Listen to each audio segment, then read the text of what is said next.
Teacher Pricks, what is the best way to use TV series to learn English? That's what you're going to learn in this video. Coming up.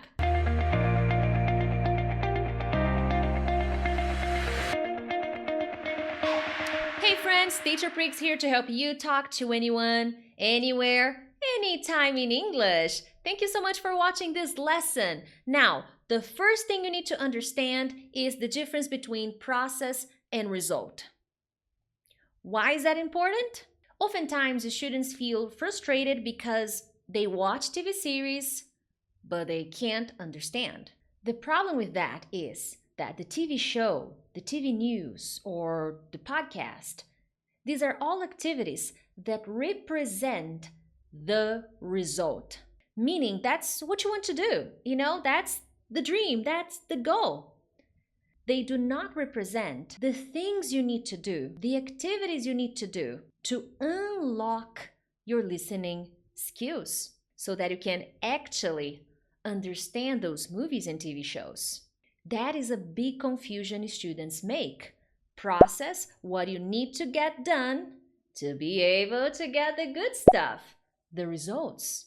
Being able to watch things in English and understand them. If you truly want to understand TV series, TV shows, podcasts, movies, TV news, you gotta understand that it's not about just hitting play, sitting down, and having a good time. No, you gotta work on specific activities. Now, the first strategy that I'm going to recommend the next time you watch a TV show, the next time you watch an episode of your favorite TV show or maybe a movie is to focus on pronunciation and intonation practice. Now, here what you need to understand is this is not the let's have fun time. It's let's work on the goddamn process time so that I can finally understand movies and have a good time. So it is time to focus. So ideally, for all the recommendations that I'm going to give you, the 3 ones, you will need to choose short scenes from movies you like, from episodes of your favorite TV shows, but not the total thing, not the complete episode, not the complete movie. That's not how you get work done. It's not about listening a lot. It's about doing the smart work to get there. So by choosing a short scene, you can activate the subtitles and begin the process of working on intonation and pronunciation. This will help you speak more clearly and understand the patterns that native speakers follow when they are communicating, when they're having a conversation, when they're angry, when they're happy, when they are having a romantic conversation. The speed will change, the rhythm, the intonation will change. So you got to start working on that so that your brain can learn to identify the pronunciation style, the intonation, how the voice changes. Because sometimes the students don't understand and they keep doing the same thing, just hitting play and listening. But they don't do smart work.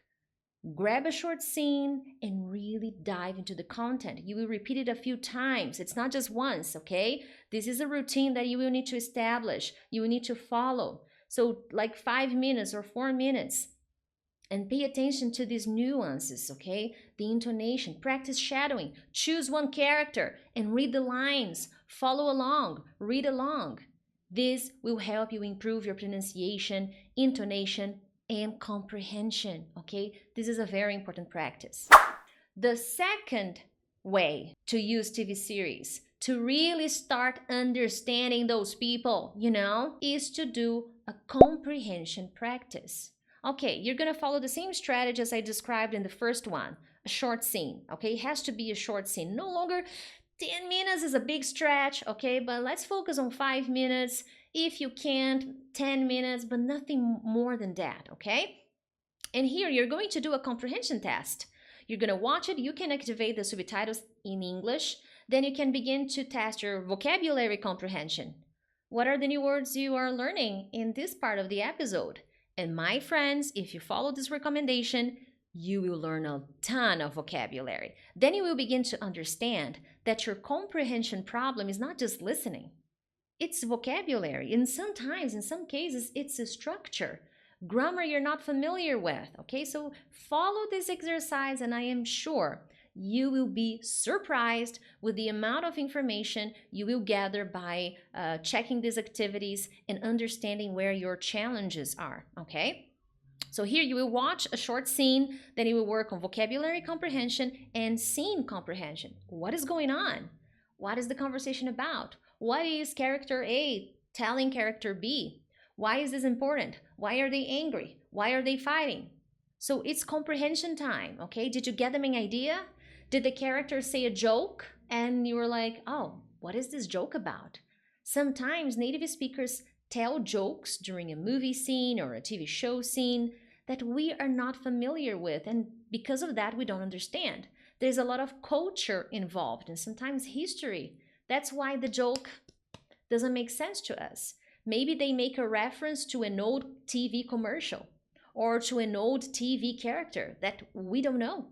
And as a result, we think, oh, my listening sucks, my comprehension is terrible.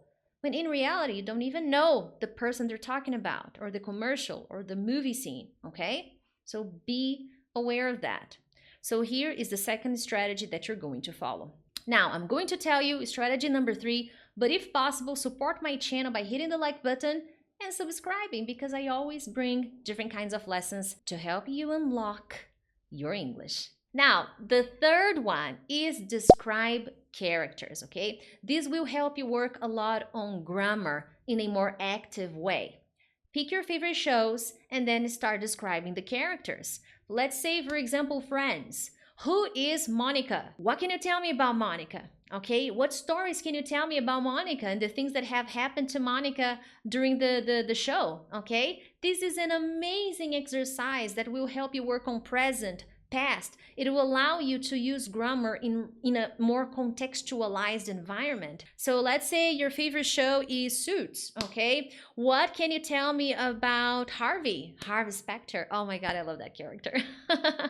What are some crazy stories that happened to him in the show that you remember? This is an amazing practice, and every week you can practice describing something else that happened to a specific character. You decide. You can do this with movies, you can do this with TV shows. It's an amazing way to use TV series to improve your English. I am sure that if you follow these strategies, your comprehension, vocabulary, grammar, and speaking will improve dramatically. I hope you enjoyed this lesson. Other than that, share, like, and subscribe. I'll see you next time. Bye!